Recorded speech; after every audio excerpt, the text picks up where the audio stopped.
बाबा corona virus, बाबा corona virus, corona virus मनी के बचाई।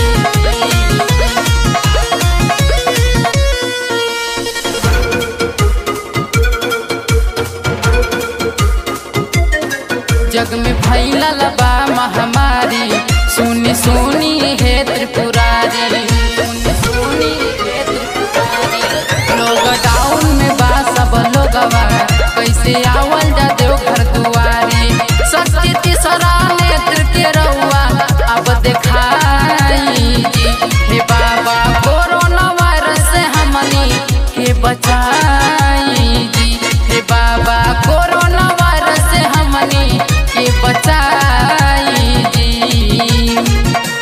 बोल बम बोल बम बोल बम बोल बम बोल बम बोल बम बोल बम।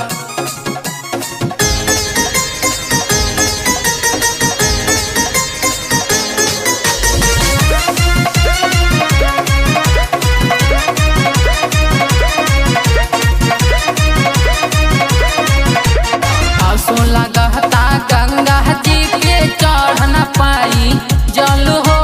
चाइना वाला कैले बाने सब देशवन से छल हो। हे बाबा सुनी ना, असो लगता गंगा जी के चढ़ न पाई जल हो। चाइना वाला कैले बाने सब देशवन से छल हो। अब तो रउए ही सहारा करी नहिया के किनारा। अब तो रउए ही सहारा करी नहिया के किनारा।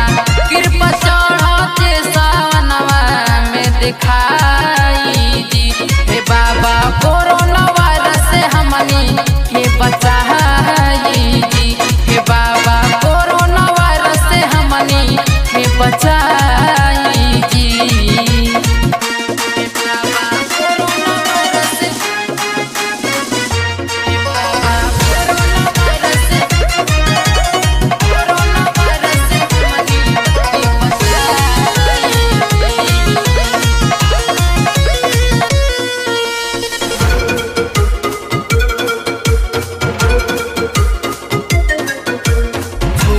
छूत से लोग मरत बा, निकल न केहू घर से। शिवम कैसे कांवर उठाई है कोरोना के डर से।